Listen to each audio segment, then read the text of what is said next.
Silence dans la salle.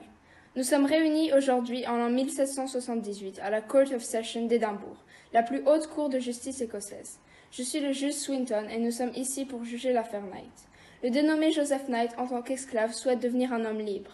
Comme vous le savez tous ici, cette affaire a connu plusieurs actions de justice depuis 1774, compte tenu des nombreuses indignations qu'elle a créées et de la volonté de M. Knight de faire appel du premier verdict favorable à son maître. Nous trancherons définitivement ce litige aujourd'hui. Monsieur Knight, voulez-vous vous lever, vous présenter et exposer votre recours devant la Cour? Bonjour, monsieur le juge. Je m'appelle Joseph Knight et je suis né en 1753 en Afrique. J'ignore l'endroit exact de ma naissance. J'ai été enlevé lorsque j'étais enfant, puis emprisonné à Cape Coast Castle au Ghana. C'est à ce moment précis, en 1762, alors que j'avais que 12 ans, que monsieur Wedderburn m'a acheté à une vente aux esclaves. J'ai ensuite été transporté comme un animal dans un navire négrier à travers l'océan Atlantique jusqu'en Jamaïque. Ce voyage de plus de 2 mois est un souvenir extrêmement douloureux tant les conditions de traversée ont été atroces. Une fois arrivé en Jamaïque, j'ai été esclave domestique pendant de nombreuses années au service de Wedderburn. Il y a 9 ans, mon maître a décidé de me ramener avec lui en Écosse. Je suis ici aujourd'hui pour obtenir ma liberté que mon maître continue de me refuser.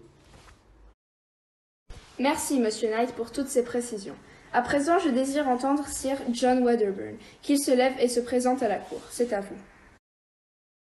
Bonjour, monsieur le juge. Je suis Sir John Wedderburn, 6e baronnet de Blackness, non loin d'Édimbourg. Je suis né en 1729. Je suis l'un des plus grands propriétaires terriens de la Jamaïque et le maître de Joseph Knight. Je suis propriétaire de plusieurs plantations sucrières sur lesquelles travaillent de nombreux esclaves que j'ai achetés en Afrique. C'est le cas de monsieur Knight qui réclame aujourd'hui injustement sa liberté alors que j'estime l'avoir traité correctement lorsqu'il travaillait comme esclave dans ma propriété. Merci, Monsieur Wedderburn. Veuillez vous asseoir. Je vais à présent redonner la parole à Monsieur Knight qui va nous exposer ses principaux arguments et tenter de convaincre la Cour de son bon droit. Merci, monsieur le juge. Il y a 6 ans, en 1772, j'ai fait une découverte qui allait changer le cours de mon existence.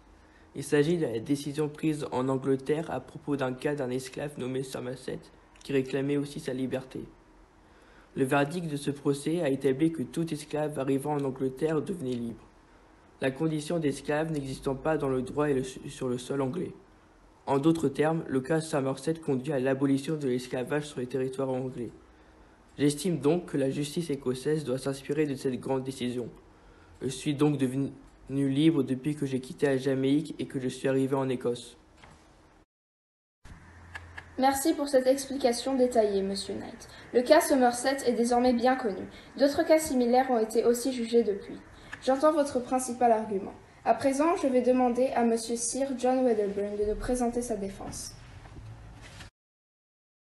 Merci, monsieur le juge. Je veux avant tout rappeler à la Cour l'importance du commerce triangulaire et du sucre dans l'économie britannique. Le sucre est une grande entreprise. Aujourd'hui, les Britanniques sont devenus les plus grands producteurs de sucre dans les Antilles et le peuple britannique est rapidement devenu le plus gros consommateur de cette entreprise. Il apprécie tout particulièrement l'associer avec le thé qui provient des Indes. Grâce à lui, notre pays est devenu riche, puissant et moderne. Remettre en question l'esclavage, c'est mettre en danger l'équilibre économique de notre pays. Ensuite, je veux préciser que je me suis toujours bien comportée avec Joseph. Ainsi, plutôt que de le faire travailler comme un esclave dans les plantations, j'ai fait de lui un garçon de la maison, je lui ai appris à lire et à écrire, et je l'ai même baptisé en tant que chrétien. Sa position aujourd'hui me surprend, me fâche et me déçoit beaucoup.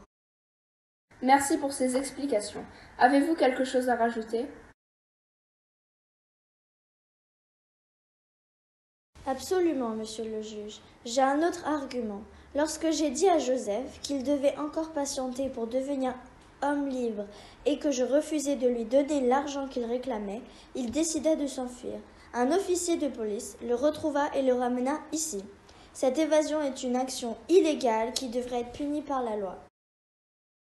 Excusez-moi de vous interrompre, monsieur, mais nous ne sommes pas ici pour juger ces tentatives d'évasion. Je dois trancher la question. Est-ce que Monsieur Knight doit être affranchi? Après avoir considéré les arguments de Monsieur Knight et économiques et commerciaux de Monsieur Wedderburn, voici mon verdict. J'affirme que l'esclavage n'est pas reconnu par les lois écossaises et qu'il est incompatible avec nos principes et nos valeurs. Monsieur Wedderburn, les règlements en Jamaïque en ce qui concerne les esclaves ne peuvent pas s'appliquer ici pour la bonne raison que nul homme est par nature la propriété d'un autre. Monsieur Knight, je vous déclare un homme libre. Merci, monsieur le juge. C'est un grand jour pour moi et un grand pas pour l'abolition de l'esclavage au Royaume-Uni. À tous mes compagnons d'infortune, gardez espoir car rien ni personne ne pourra nous empêcher de devenir libres.